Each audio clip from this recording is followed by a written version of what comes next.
Welcome to the Gruber Morning Show. I'm Pete Gruber. I'm Mark back. Schaffner. I'm back. I'm glad to be back. And we have an interesting image behind us here. This was AI generated, and we were surprised at first pass it gave us something this descriptive. What's making the news right now, of course, is the Waymo recall here in Arizona. Oh, yes. And it's having difficulty seeing telephone poles. And it's not the first time it's done it, but we'll get into that in here a couple minutes. I have to say, Pete, we came back and it's like a whole new studio. It is. You guys are going to see some of the technological advances, and it's going to be pretty cool to see. Yeah. Did you notice just now we were switching the cameras so that we now have cameras that are focused directly on us? Yes. And of course, some very talented people there behind the equipment that are managing the transitioning of images. So we keep increasing our production quality, and it's all for you guys out there that enjoy our podcasts. So we thought that we would lead this morning with some information about the Flachau event, the Tesla takeover in Europe, which was the first ever there. And it turns out that attendance exceeded expectations. There was a light show that was epic. It probably raised the bar for a number of these other Tesla takeovers or the light shows that are common as well. I wanted to ask about that light show too, because I've actually had a few people come to me and ask, well, how do they do that? Is it something built into the cars? Do you have to plug something into the OBD port on the car, or how does he accomplish that? I was afraid someone was going to ask that question because I don't know. But I can tell you this. There's a very talented individual by the name of Arvid Auner, who was one of the individuals that put all this together, the light show. And we actually did an interview with him at the festivities later on after the show. And it's on our YouTube channel. If you're interested, it's the latest video we posted. It shows the cars with the drone shot and the blinking and all that. Anyway, Arvid tells us how he did this. You know what's fascinating about Arvid? We've got a picture here we can throw up, Jesse. It's called Arvid. After we did the interview, we did a bit of research, and we probably should do that up front. But it turns out this guy is a gold medal winner. He actually helped Austria sweep gold in 1 year for ski events. Oh my gosh. He's a professional snowboarder. There he is. That's Arvid there. Great guy, humorous, great sense of humor. And he was the one that actually orchestrated, along with a team of people, this whole light show event.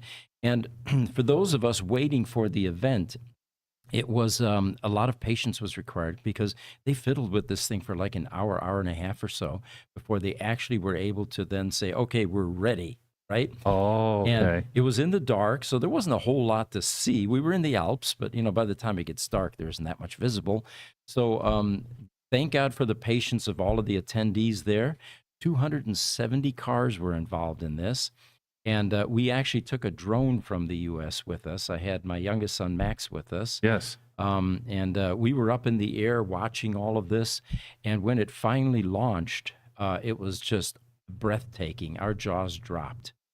Were you guys watching any kind of video from the drone or just from there on the ground while you were there? Actually, both. We were able to see both, but it wasn't, the audience later on, once the videos got released, were able to see the full epic impact of this light show. We saw some of that, and Victor and I played some of that in the podcast. It was absolutely stunning. I wish I could have been there in person on that.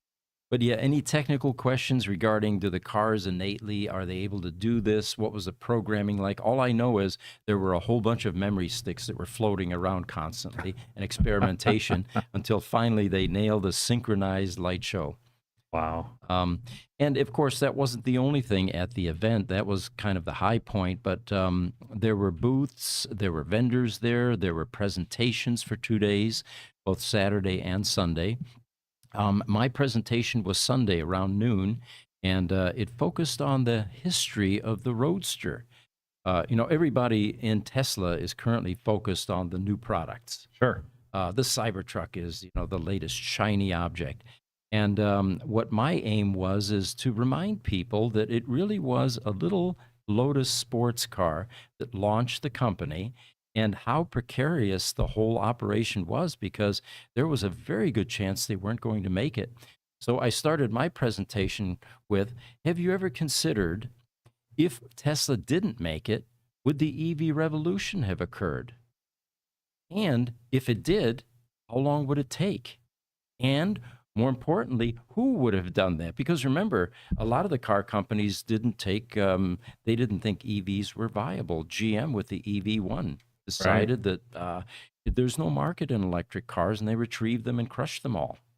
Right. There were no visionaries quite like Elon Musk at Mhm. that time, with both the talent in his staff that he assembled and the funds to be able to get this done. And even then, he almost didn't. And another critical description in that is persistence. Yeah. It required, on the verge of bankruptcy continuously. It required a very special persistence to get through all of that. And but anyway, that was part of my presentation, was reminding people what is the history of Tesla, and what if they didn't make it? How would this have played out? Um, so the event itself, there were only two Tesla Roadsters out of 270 other Teslas, including a Cybertruck, which showed up Sunday. Very cool. There was an Optimus robot uh, presentation, or representation, I should say. It wasn't live, actually. Okay. With the hardware buried in it. I'm assuming that, because otherwise, I think they would have made it move around a bit, right? Yeah. I think it was the same one that I saw at the Salzburg Service Center a week later, when we went there to visit that service center. Got shipped there again. While you were in Europe, I saw a number of posts and emails to people about the service centers that you were able to visit as well. So tell us a little bit about that, because I found that personally to be as enlightening and in some sense surprising as anything. Sure. Well, what correlates the service center visits, of course, is the number of cars that need to be serviced. Mm-hmm. And we spend a fair share of time in Europe, being from there. And even a year ago, we did not see as many Teslas as we did this time. 4 or 5 years ago, there were none. In fact, we would look for them, and Right, say, I right. wonder if there are any, Teslas here. But this time around, it wasn't quite like Phoenix, where you see one at every stoplight. But it was close to that. There were an enormous amount of Teslas, and it was a remarkable seeing them on the Autobahn, whizzing by the other ICE vehicles, and but a lot more Teslas than ever before. The other thing that my wife pointed out, how come they're all white? And it occurred to me that the first Giga Berlin cars, only white was being generated. Oh, I didn't know that. Yeah. Okay. So when we would see a colored one, it was kind of an anomaly. And someone in the audience may correct me on this, and please do, but I think it had to do with some regulatory things, that they needed some additional certifications in order to spray color on the cars. And white was the first choice, and that's why so many of them being white, is what we were told. Oh, okay. Looks like we have our first question, by the way. Yeah, it's on Instagram from b.bart. Says, good morning, Gruber team. Well, thanks for joining us. Yeah. Glad to have you here. Instagram is one of the probably best beneficiaries of the new layout that we have, because we come up a little more clearly on Instagram than before. Perfect. Okay. Are there any other platforms that we came up on, since I have been gone for almost a month? Not for this company. The other companies we finally got on to for power and communications. We got on TikTok, X, Facebook, Instagram, instead of just YouTube. Okay. But we're already on all the platforms for GMC. And then TikTok does see our background currently, right? Mhm. Okay. Yep. Speaking of TikTok, by the way, we went live on TikTok a few times while we were there at the Tesla Austria event. And we had a number of viewers. At one point, I think we got up to like 800, 900 viewers or something. And it was during the Cybertruck walk around, watching all the people marvel at this unusual looking pickup truck. Now, the Cybertruck, is it even available for sale in Europe yet, generally? I don't think so, but I think it's close. Okay. And so, yeah, this was more of a display type vehicle. Yes, I think about it now. I mean, on my drive home over the weekends, I see at least one every weekend now. They're getting to be somewhat common here in the Phoenix area. Hey, Mark. Yeah. Elon actually addressed that. Somebody on the Q&A at the Cyber Roundup asked Elon about Cybertrucks going into Europe. And he said at the moment, not anytime soon, because there's a lot of regulations and other stuff that they have to that they have to match. Where right now their focus is just pumping out as many Cybertrucks in the U.S. as they can. Okay. Oh, yeah. All right. Perfectly makes sense. Thank you, Aaron. And by the way, guys, thank you for changing things around. Before, when he would talk, like any member of the social media team, my head would turn like this because that's where they are, and you're just naturally, attempting to be polite, and Yeah. But now I was forced to look at the camera because we can no longer see them. There's a green screen blocking them. So That's right. when they speak, I had to have put a to wall look at up that camera. to get you to look forward. We had to put a wall up. But Exactly. it There we works. go. And it worked. Yeah. Now, and Jesse will have a camera soon, right, Jesse? Oh, well, yeah, I'm going to mount one here. People, the audience can't see it, but we got a bunch of these cool articulating arms and made it all fancy in here. One of these shows, we should probably turn the camera on our ad hoc studio because I think that would be interesting to the audience. Oh, that definitely would. Definitely would. But to kind of summarize the Austrian takeover event, it was highly successful, exceeded expectations. My vote on it would be that we move it to different countries, kind of like we do with major sports events. But the Austrian Tesla team or the owners club is convinced that Flachau is the right place, and the reason for that is it has all the amenities. It is a hotbed of activity during the ski season. So you have lots of hotels and infrastructure and restaurants and all of that. And, of all the places in Austria, this is probably the most effective for this type of a venue. Sure, because we were talking pre-show. It's summertime. Yeah. So other than the few tourists that might take the gondola to the top of the mountain and back, which is not going to generate much revenue, there's open space. It's not expensive for people to go there, and they can have that good time, and the town is open and ready for them. Yeah. And there was one other element in this, in that it reinforces the need for clean energy and clean transportation. I mean, we're in the Alps. There are alpine lakes. There are hillsides with cows grazing, with majestic trees everywhere. And the air is so crisp and clean. And, it kind of reminds us, at least while we're there, why we're doing all of this is to get the fossil fuel burners off the planet and, Right. Clean up the air that we're breathing. Well, you clean up the air. I love the shot that you had on that one TikTok standing in front of that. I don't know if they would call it a large creek or a small river. That glacier blue water, it looks so clean and cold. It was great. Yeah, it's the same stuff that Jesse drinks, the $2.30 bottles of Liquid Liquid Death. They're flowing right there in Not that sponsored. creek. And, it's all snow melt. It's the Alps, the snow is melting and perfectly clean air. And but anyway, it was quite an event. And for those of you interested, we have been posting videos. So you'll see more of it on our YouTube channel. Look forward to it. Now, I do want to give a quick shout out before we get into our main news story. There is another event going on right now, and it is called the Summer Meetup. It's in Muskegon, Michigan. That's going to be a shout out, of course, to our friend Highlander. He was talking to us about it on a regular basis over the last few months. There is a Roadster there as well that I saw, by the way. For those of you interested, at 11 o'clock today, we always do our Roadster podcast. I'll be showing pictures of that, pictures of Sandy. There's a Cybertruck. His Cybertruck is there. And it's not as large as Flachau, but it's definitely it's a great owners event, and there are a number of vendors there as well. Yeah, so congratulations to those guys getting that one done too. I like those things. Eventually, my hope is that there will be so many EVs and so many cars out there that these type of events will become kind of redundant because most people will be driving EVs.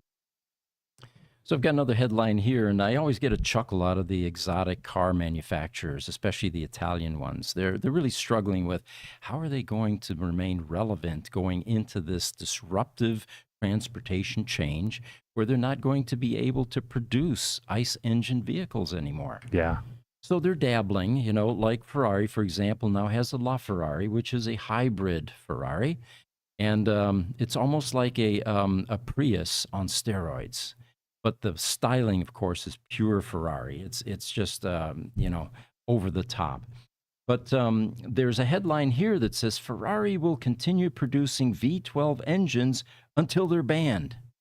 Well, that day is coming pretty rapidly. I mean, some countries, what is it, 2035, Yes. And I think these guys need to prepare. They need to also forget about hybrids. Now, these are my opinions, mind you, and maybe they have compelling arguments. I'd certainly love to hear them.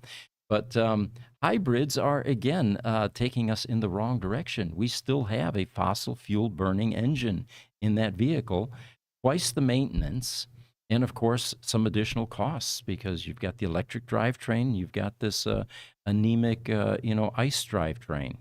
Right. It's some people say, well, it has all the good of both. You have electric for your short trips, and you have the ICE, you have the gasoline fuel for your longer trips and whatever else you need. But they forget to say, you have also all the downsides. It's an electric vehicle without electric vehicle acceleration. And it's a gas vehicle with all of the maintenance issues that a gas vehicle is going to have.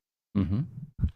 So the article continues. They say Ferrari is committed to preserving its iconic V12 engine with the new 12-cylindry supercar, showcasing its dedication. The company plans to continue producing naturally aspirated V12s until regulations intervene, prioritizing performance over hitting record-breaking rev limits. Now, they do acknowledge that a turbocharged V8 engine is definitely a good way to go, but there's a certain amount of emotional value, they say, in the V12 offering. A V12 has a distinctive sound, and to the gearheads, it's almost like a Beethoven symphony, like the Fifth Symphony. Yes, I agree with you there. There is a sound to a V12 engine that even a V8 cannot ever hope to accomplish, even though they try. Mm-hmm. And it just doesn't work quite the same. So then we've got another topic here, which I found interesting. This is a chart you can pop up here, Jesse. It's BYD expansion. And yeah. Real quick, too, we got to remember we're running on time here, and we wanted to. Do you still have info about Fisker and Waymo, right? We do, yeah. We do. Yeah, we should be able to get to those. So BYD, it has become the world's top EV maker in the fourth quarter of 2023, surpassing Tesla. And BYD's ability to produce high-quality vehicles at competitive prices, of course, is part of this reason. With, thanks in part, and I think they understate this, government subsidies for battery manufacturing. Some of the stats are, BYD has now produced 3 million new energy vehicles, and including hybrids, of course, outperforming Tesla's 1.84 million cars. And the sales targets now in 2024 are set to 3.6 million units, representing a 20% increase from the record-breaking 2023 number of 3 million cars. They do say that BYD remains committed to global expansion. And here's where the rub is. We've got this other chart here. And this is where we get into NAFTA.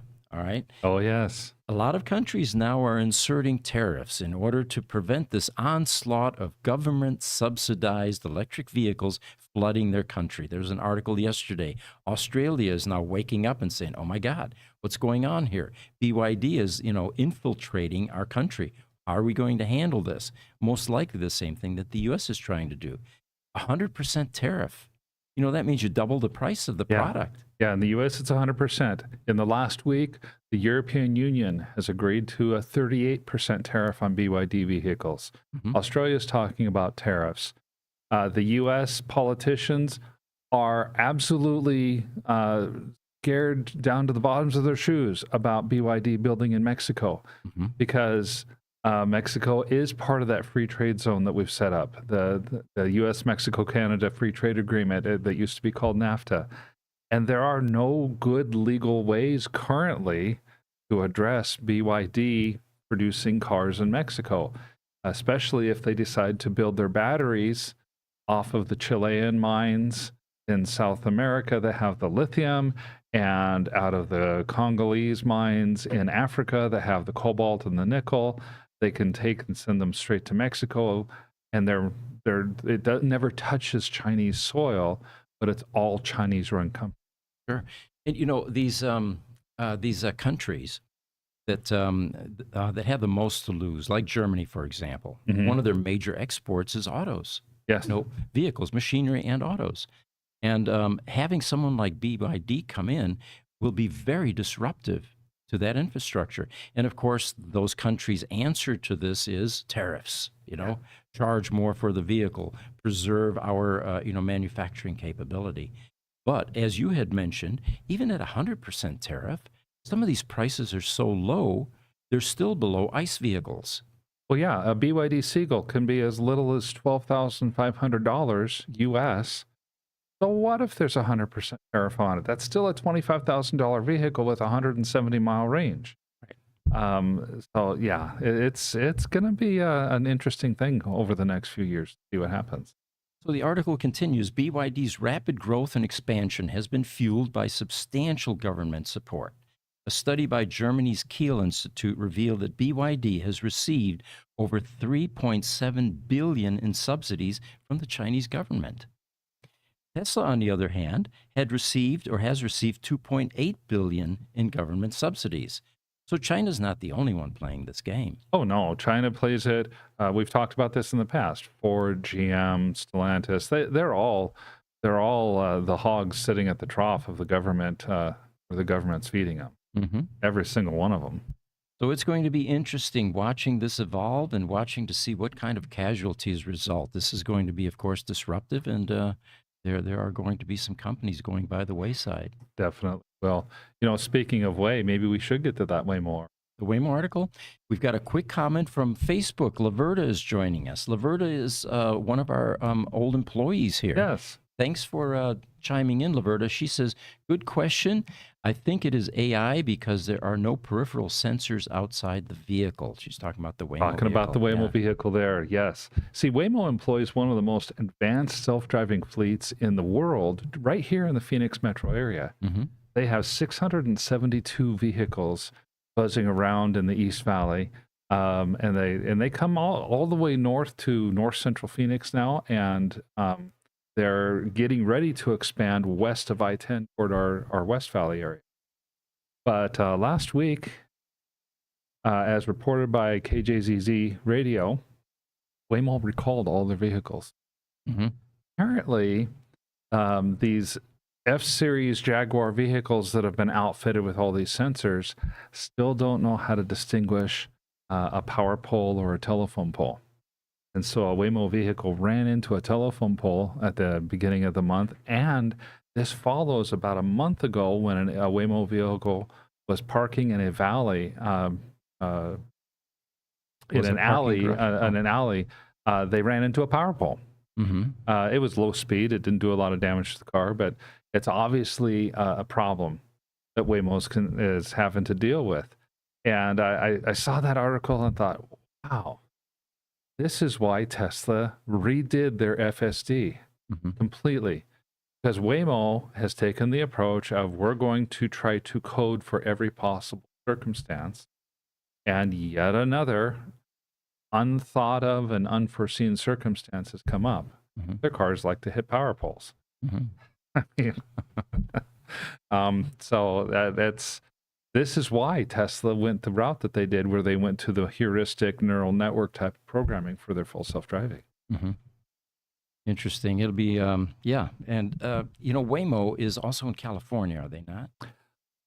I think they have a presence in California as well, yes. But I don't think it's nearly as big as what they have here in Phoenix. Yeah, they were the ones that had one of their vehicles being attacked in San Francisco by a bunch of people. Oh, right. Okay. Yeah. Yeah. If I remember right, Waymo, one of the jokes of the people in San Francisco for Waymo is that if you put a traffic cone on the hood while the car is stopped, it won't know what to do. And so it will stay stopped because it goes into some sort of alert mode and doesn't know how to process it. Right. And so people would take and wait for a Waymo to go to a stoplight, and then they would run up, put a traffic cone on the hood, and then drive off. Cool. Brian just joined us. Bearded Tesla. He says U.S. auto industry is real, too big to fail. Well, hope so. Yeah, and I think our government is going to continue to take that tack. I think he's right. Yeah. Saw Brian, by the way, in Austria. It was a pleasure meeting you there. He's been on our podcast before as well, but yeah, definitely a major influencer in the EV space. Thanks for joining us. Okay, we got about 4 minutes. You want to go over Fisker? Yeah, let's do the Fisker headline. And we received something email from one of our contacts, and Fisker apparently has officially filed for bankruptcy at this point in time in the U.S. Yeah, I was just reading that this morning. The Fisker has gone through a Chapter 11 bankruptcy. They're listing assets between $500 million and $1 billion. They're listing liabilities between $100 million and $500 million. The only, to me, unusual thing was that their primary vendors are places like Adobe and SAP. They're software vendors. Interesting. And not hardware vendors. Oh, okay. Not totally sure why at this point. Henrik Fisker is talking about wanting to try to emerge from this bankruptcy and reorganize, sell off some assets, and restructure their debt. I honestly hope they can be successful. I liked the look of the ocean, but I know that it's plagued with a lot of quality issues. We started a Facebook post a year or so ago on Fisker, and it's now a few thousand members, but there seems to be a very strong support amongst the owners. Of course, you have your owners that are disappointed that their cars aren't worth anything anymore, that the stock has gone down tremendously. But overall, I find that there's a lot of optimism in that group. So yeah, we'll see how this all plays out. Personally, I don't want to see any EV maker fail. We need them all. We do. You're right. We really do. And the problems that Fisker had with Fisker Automotive back in 2014 to 2015 are not the problems they experienced this time. On the plus side, that's a huge plus. On the minus side, however, there were rumors of a corporate culture that was kind of caustic and cancerous, where doing the right thing by the customer or by internal company policy was put beneath the idea of trying to make money as quick as possible. So they talked about some ethics things. And on another thing that one of the articles I saw was that the accounting people, they were typically overwhelmed with the orders of magnitude of complexity that were introduced into the accounting cycle when they got really close to putting their vehicles on the market. So what happened is you got a group of accounting people that knew how to do this much. Small volume accounting, sure. And then the next thing you know, you have a publicly traded company with international vendors, import, export, all of the stuff that goes on, basically had this much to do, and they didn't know how to adjust quickly. I see these videos pop up on my Facebook because it curates my interest level. And one was of, let's see, Elon was being interviewed, and it was probably about a minute or so, and it was about regulatory issues. And he says, yeah, we have all kinds of regulatory issues that we have to comply with. In fact, if you took this room, he said, and you filled it with telephone books, that's about the level of regulatory processes that we have to deal with as an auto manufacturer, because all of the liabilities that extend into that type of product. We found that even in our businesses here, we have found that type of thing. When I first came here 10 years ago, we could do our own payroll processing. It wasn't that big of a deal. Oh, it was kind of inconvenient for people to have to take paper checks to the bank. Now, if you send out paper checks, you're more likely to have them act with security issues than you are to have them get deposited. Really? Yeah. And the payroll, just in the payroll side as an example, that whole area has become so many orders of magnitude more complex that we use an outside process. take care of our payroll. Mm-hmm. It is the net effect to us. It saves us thousands of dollars every year to just pay somebody else to help take care of it because we can't keep up with the expertise the way the thing. Interesting. All right, it looks like we're starting to wrap up here. For those of you that are aware of our podcasts on Tuesdays, we have the EV podcast, which is now no longer an hour. It's running about a half an hour or so. And at 11 o'clock, in a half an hour, we're going to switch over to the Tesla Roadster podcast. And there's some interesting new information as I met with Tesla in Europe regarding Roadster and visits to Definitely the will service be. center and still repairing Roadsters, those kinds of bits of information. So for those of you interested, join us again in 30 minutes and we'll start over again with the Tesla Roadster podcast. Absolutely. Let's get these last couple of Sure. questions and comments real quick. Mustafa El Gamal on YouTube says, I got the invitation for San Francisco to try Waymo about a month ago. Haven't tried it yet. Mm-hmm. Hope you were able to try it and hope it's successful. And then we have two from Bearded Tesla Guy on X. Shocked, but not really, about Fisker, he says. Mm-hmm. And then finally he says, and I agree with this one, we need an EV for everyone, not just the tech guys. He sent it from his Cybertruck. Okay. Well, thanks for joining us, Brian, and we will reconvene here in a half an hour. Great. See you then.